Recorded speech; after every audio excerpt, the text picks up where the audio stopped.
Kamu tahu nggak kalau di Indonesia punya lumba-lumba air tawar yang cuma hidup di satu tempat aja?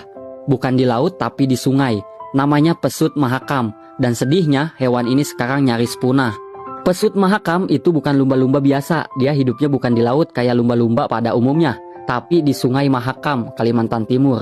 Cuma di situ doang, nggak ada di tempat lain di dunia.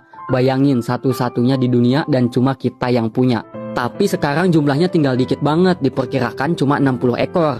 Kenapa bisa segitu parah? Karena banyak faktor. Pertama, habitatnya makin rusak. Sungai Mahakam sekarang udah nggak bersih kayak dulu.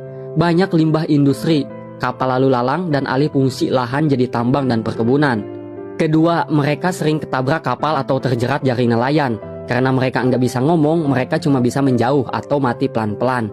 Padahal ya, pesut ini tuh lucu banget. Bentuk kepalanya bulat, mukanya imut. Dan mereka hidup berkelompok. Mereka juga cerdas, bisa komunikasi pakai suara. Dan bahkan bantu ngusir ikan biar nelayan lebih gampang nangkap. Jadi ada hubungan timbal balik yang alami antara pesut dan manusia. Tapi sekarang, pesut makin jarang terlihat. Dulu bisa muncul rame-rame, sekarang nyaris nggak kelihatan. Ilmuwan bilang kalau nggak ada tindakan serius dalam beberapa dekade ke depan, kita bakal kehilangan mereka selamanya.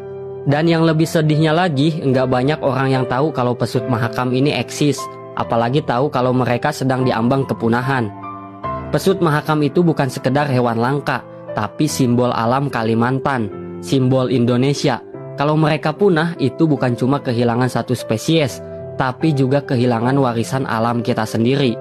Punahnya pesut bukan hanya soal kehilangan hewan, tapi alarm bahwa kondisi sungai kita sedang tidak baik-baik saja. Dan kalau ekosistem sungai rusak, pada akhirnya kita juga yang akan terdampak. Nelayan kehilangan mata pencaharian, air makin tercemar, dan bencana ekologi makin sering terjadi. Jadi penyelamatan pesut mahakam bukan tugas para ahli atau pemerintah saja. Ini tugas kita semua, karena penyelamatan mereka juga berarti penyelamatan diri kita sendiri dan generasi setelah kita. Mulai sekarang yuk kita peduli, kita bisa bantu dengan hal-hal kecil. Kayak share video ini biar makin banyak orang tahu. Dukung program pelestarian, kurangi sampah plastik dan suarakan pentingnya sungai yang bersih dan aman untuk semua makhluk hidup, termasuk pesut mahakam. Kalau bukan kita, siapa lagi? Kalau bukan sekarang, kapan lagi? Kalau kalian suka dengan konten ini, jangan lupa dukung terus akun ini. Caranya follow. Semoga bermanfaat. Terima kasih.